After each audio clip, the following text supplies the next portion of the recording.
I'm always delighted to be with Saul News. This has been such a leader in the conservative movement and the Republican Party. Welcome to the Saul's Newsstand News Rewind for December 12th, 2025. Newsmax reports, Trump in Pennsylvania.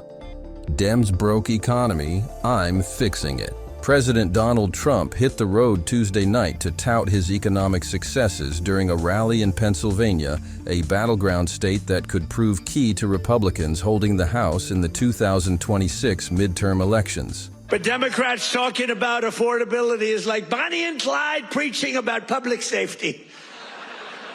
And they are really truly the enemy of the working class when they do it, because we're going to have a great energy policy. You know, our oil prices are coming down very substantially, energy prices.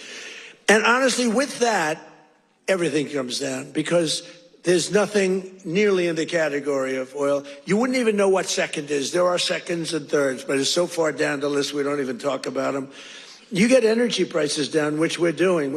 Again, the greatest amount of drilling, the greatest amount of fuel being produced right now in our country than ever before, by far. It's not even a contest. And when that happens, those prices come down. That's why you're seeing oil per barrel coming down nicely, very nicely. We don't want to go so rapidly because we want the people that produce it to keep producing it, but they're doing good.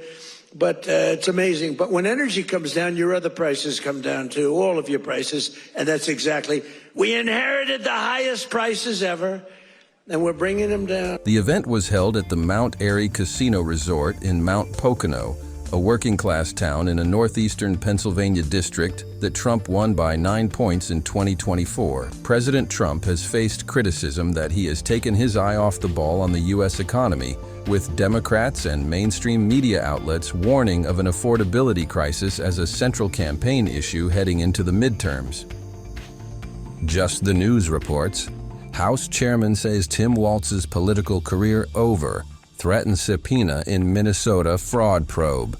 House Oversight and Accountability Committee Chairman James Comer says he is willing to subpoena Tim Walz, the Minnesota governor and failed vice presidential candidate, over a fraud scheme in his state that reportedly saw hundreds of millions of dollars routed through nonprofits to Somali immigrants and others.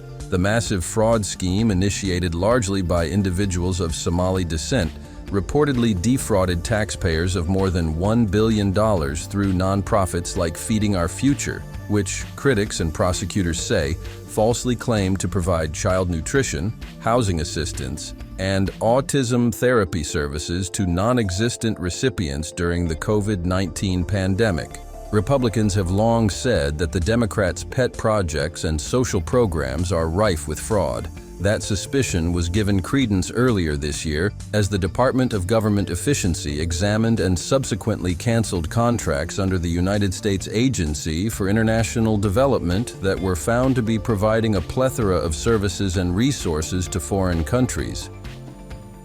And finally, Axios reports, Dems face a Tea Party-style revolt in Texas and beyond. Hours after former NFL star Colin Allred quit the Texas Senate race Monday, rabble-rousing Representative Jasmine Crockett jumped in, the latest sign that Democrats are facing a Tea Party-style revolt by progressives. Senate Democratic leaders this year have tried to tip the scales in favor of their favorite 2026 candidates in several states, but they've lost some power as much of the party's base has turned on them in President Trump's second term. Crockett, who represents a deep blue district in Dallas, has made several controversial comments that top Democrats fear would turn off swing voters, such as calling wheelchair-bound Texas Governor Greg Abbott Hot Wheels, and suggesting that some on the right are inherently violent. And that was your Saul's Newsstand News Rewind for December 12th, 2025. For more political news faster, visit saulsnews.com.